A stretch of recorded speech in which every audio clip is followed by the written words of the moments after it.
یہاں پہ عمران ریاض صاحب جو ہیں انہوں نے بالکل صحیح کہا کہ سیاستدان جو ہیں وہ تو اس قابل نہیں ہیں کہ وہ صحافیوں کی زندگی کے لیے خطرات بنے، لیکن وہ کبھی کبھی سہولت کار بن جاتے ہیں. اور جو میں آپ کو تجویز دینے لگا ہوں وہ قابل عمل تجویز ہے.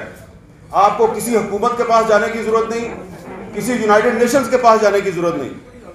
یہ کام آپ نے خود آپ کر سکتے ہیں with the help of civil society, لیکن اس کے لیے جرت اور بہادری کی ضرورت ہے، بھاگنا نہیں ہے.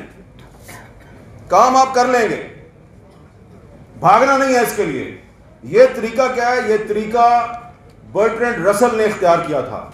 جب 1966 میں برٹرینڈ رسل نے ایک رسل کوڈ قائم کیا پیپلز ٹریبیونل کے نام سے. ویتنام میں جو امریکہ نے وار کرائمز کیے تو برٹرینڈ رسل نے ان وار کرائمز کے خلاف ایک پرائیویٹ کوڈ بنائی پیپلز کوڈ کے نام سے.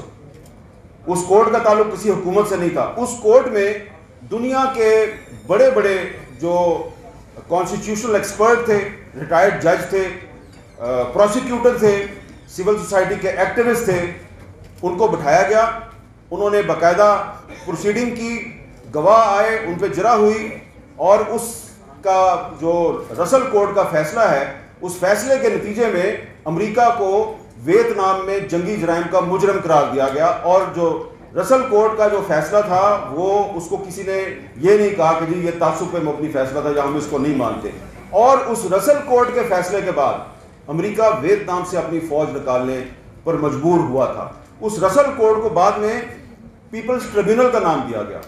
اور پچھلے سال دی ہیگ میں عدنان خاشق جی، ایک سری لنکن جرنلسٹ اور ایک کولمبیا کے جرنلسٹ، ان تین صحافیوں کی جو کیس تھا اس پہ ایک پیپلز ٹریبیونل بنایا گیا. اس کی پروسیڈنگ شروع ہوئی. پھر وہ جو ٹریبیونل تھا وہ ان تینوں ملکوں میں گیا اور اس ٹریبیونل کو سعودی عرب میں نہیں جانے دیا گیا. لیکن عدنان خاشق جی کی جو وائف ہیں، جمال خاشق جی کی جو وائف ہیں، انہوں نے اس ٹریبیونل کے سامنے آ کے اپنی سٹیٹمنٹ دی. تو اس میں یہ نہیں ہوتا کہ آپ اپنا جو ذاتی موقف ہے اس کو آپ فیصلہ بنا کے اناؤنس کر دیں. ایسا بالکل نہیں ہوتا. جس طرح کہ ایک کورٹ کا ایک پورا پروسیجر ہوتا ہے، اس پروسیجر کے مطابق چلتا ہے سارا کام. اس میں جو ججز ہوتے ہیں، اس پیپلز ٹریبیونل کے جو ججز ہوتے ہیں، وہ یا تو سپریم کورٹ کے ریٹائرڈ ججز ہوتے ہیں یا بہت اچھی انٹیگریٹی اور ساتھ والے پروسیکیوٹرز ہوتے ہیں. تو ان کی تو پاکستان میں کمی نہیں ہے. تو اب آپ نے کرنا کیا ہے؟ آپ کو اگر سپریم کورٹ آف پاکستان سے انصاف نہیں مل رہا، ہائی کورٹ سے انصاف نہیں مل رہا، اور ارشد شریف شہید کی فیملی جو ہے اس کو لوئر کورٹ میں جا کے تاریخ پہ تاریخ میں ان کو وہاں پہ پیش ہونا پڑتا ہے، اور سب کو پتا ہے کہ وہاں سے تو انصاف نہیں ملے گا. تو ہم نے اور آپ نے کرنا کیا ہے؟ بڑا سمپل ہے. آپ نے Pakistan federal union of journalist نے اور دیگر جو اسٹیک ہولڈرز ہیں، آپ نے supreme court bar association, Pakistan bar council, human rights commission of Pakistan, reporters without border, committee to protect journalist اور فری پریس ان لمیٹڈ، ان سب کے ساتھ مل کے ایک میٹنگ کرنی. یہ اس لیے میں نے نام لیے ہیں کہ جو دی ہیگ میں جو پیپلز ٹریبیونل بنایا گیا ہے، جو دنیا کے مشہور صحافیوں کے قتل کے مقدمات کی سماعت کر رہا ہے، اس پیپلز ٹریبیونل کو بنانے میں RSF، reporters without borders, CPJ اور فری پریس ان لمیٹڈ، ان تین تنظیموں نے ان کو اکٹھا کیا. اور ان تین تنظیموں کے ساتھ اگر آپ کا رابطہ نہیں ہے تو میں آپ کا رابطہ کروا دیتا ہوں. میں خود پچھلے سال دی ہیگ میں مجھے بھی بلایا گیا تھا، میں بھی وہاں پہ گیا تھا اور میں نے بھی وہاں پہ بات کی تھی. تو یہ کوئی مشکل کام نہیں ہے. آپ نے پیپلز ٹریبیونل بنانا ہے. آپ کے پاس بہت بڑے بڑے لائرز ہیں، آپ کے پاس بہت بڑے بڑے ججز ہیں، لیکن اس میں ہوگا کیا کہ اس کو بالکل اسی طریقے سے چلانا ہے جیسے کہ ایک پراپر کورٹ چلتی ہے.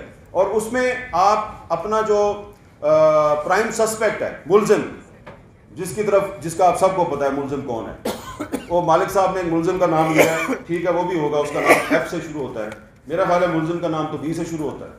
تو ٹھیک ہے، دونوں کو ہم ملزم سمجھ لیتے ہیں. تو جتنے بھی ملزمان ہیں ان ملزمان کو باقاعدہ ہم سمن بھیجیں گے. پیپلز ٹریبیونل کی طرف سے ان کو خط لکھا جائے گا کہ اتنے فلاں دن اتنے بجے فلاں جگہ پہ ہماری سماعت ہوگی، ہماری پروسیڈنگ ہوگی، آپ آئیں اور اپنا موقف دیں. اگر وہ نہیں آتے تو اپنا وکیل بھیج دیں. اگر وکیل نہیں آتا اس کا مطلب ہے گلٹی. تو جس طرح جو رسل کورٹ کا فیصلہ تھا, جو پیپلز ٹریبیونل تھا, اس کے فیصلے کی بنیاد پہ امریکہ جیسی ایک سپر پاور ویتنام سے اپنی فوج نکالنے پہ مجبور ہوئی تھی. تو میں سمجھتا ہوں کہ اگر آپ پاکستان میں پیپلز ٹریبیونل بنا دیں اور ارشد شریف شہید کا جو کیس ہے اس کو پراپر طریقے سے وہاں پہ آپ چلائیں, تو اس کے بعد نہ صرف ارشد شریف کو انصاف ملے گا بلکہ اس کے بعد سلیم شہزاد کو بھی انصاف ملے گا, موسیٰ خان خیل کو بھی انصاف ملے گا, اور حیات اللہ خان سمیت ان 160 میڈیا ورکرز کو بھی انصاف ملے گا کہ جن کو آج تک انصاف نہیں ملا, جس کا ذکر افضل بٹ صاحب یہاں بار بار کر رہے تھے. تو یہ کوئی مشکل کام نہیں ہے, اس کے لیے کسی حکومت کے پاس جانے کی ضرورت نہیں ہے, کسی یونائٹڈ نیشنز کے پاس جانے کی ضرورت نہیں ہے. یہ کام آپ کر سکتے ہیں, ہم حاضر ہیں آپ کا یہ کام کرنے کے لیے, لیکن اس کے لیے آپ کو صرف تھوڑی سی جرأت اور تھوڑی سی بہادری کی ضرورت ہے. بہت NF403R اگر کسی گاڑی ہے تو پیچھے کر لیں ذرا جا کے. بہت شکریہ بٹ صاحب. ساتھی دوستوں, میں مالک صاحب کے فٹ سٹیپس پہ ارشد شریف پہ ہی فوکس کرنا چاہوں گا, کیونکہ یہ پاکستان میں صحافت کی جو تاریخ ہے یہ 75 سالہ ہے. اس کے اندر صرف یہ آج ضرورت سے تبدیل ہو رہا ہے, یہ 75 سال سے معاملہ چل رہا ہے, اور بہت لوگوں نے بہت قربانیاں دی ہوئی ہیں. ایک زندہ مثال تو ناصر علی صاحب بیٹھے ہوئے ہیں. مجھے اور چندیاں دوست ہیں جن کو یہ اعزاز حاصل ہے کہ ہم نے وہ مناظر دیکھے ہوئے ہیں. ان کے جو کمر پہ کھڑکی پہ لگا کے کوڑے جو لگائے گئے تھے وہ ہم نے وہ سین دیکھا ہوا ہے. اور مجھے فرحت اللہ بابر صاحب بھی نظر آئے تھے, اور بابر صاحب سیاست سے پہلے یہ بھی صحافت میں تھے, اور ان کی بھی اس زمانے میں it's journalism lost into politics. تو صاحب شاہ چودھری صاحب نظر آ رہے ہیں, اور بھی کافی لوگ ہیں جن کے نام میں نہ کر دوں. تو یہ ضیاء الحق کے زمانے میں بھی بہت ظلم ہوا, مشرف کے زمانے میں کچھ تھوڑا سا سٹل طریقے سے ہوا, مگر ہم یہ سارا کچھ برداشت کرتے رہے اور اس سے لڑتے رہے کہ وہ پاکستان کی جتنی بھی تحریکیں, سیاسی تحریکیں, مزاحمت کی تحریکیں, جمہوریت کی تحریکیں نہیں ہیں, اس میں صحافی اس کی سب سے اس چین کی امپورٹنٹ کڑی رہے ہیں. اور وہ کڑی اس لیے رہے کہ یکجہتی رہے. 2-3 چیزیں انکوڈڈ لکھی پڑھی نہیں ہوتی تھی, مگر ہر ایک کو پتا ہوتا ہے تک یہ وہ لائنیں کراس نہیں کرنی. ایک لائن یہ تھی کہ اس میں کوئی جب کسی فٹرنیٹی کے, برادری کے, بہن بھائی کسی کے ساتھ اگر کوئی زیادتی ہوتی ہے تو کراس دا بورڈ اس کی مذمت کی جاتی ہے. اس کے اندر بالکل پارٹی بازی نہیں ہوتی اور گروپ بازی نہیں ہے, اور نہ ہی ہونی چاہیے. اگر ماضی میں کوئی ہوئی ہے, کسی نے کی ہے, تو اس کو درگزر کر کے آگے کی طرف دیکھنا چاہیے کہ وہ ہم کریں. اور میں بڑا شکر گزار ہوں یونینز کا, نیشنل پریس کلب کا, کہ انہوں نے بڑا سب کو اکٹھا کرنے کی یہاں پہ کوشش کی ہے کہ یہاں پہ کوئی پارٹیزن بیسس پہ نہیں ہے. اور میری درخواست ہمارے یہ ینگ کولیگ سے ہوگی کہ سمجھ آتی ہے ان کا غصہ, ناراضگی, کیونکہ ارشد کا ایک واقعہ اس طرح کا ہے کہ ہمیں بہت کچھ دیکھا ہے. مجھے 37-38 سال ہو گئے ہیں, یہ مالک صاحب نے بھی, حامد میر صاحب نے, ہم سب نے اکٹھا کیا, یہ تو بہت ہی ہمارے سے بھی زیادہ بزرگ ہے.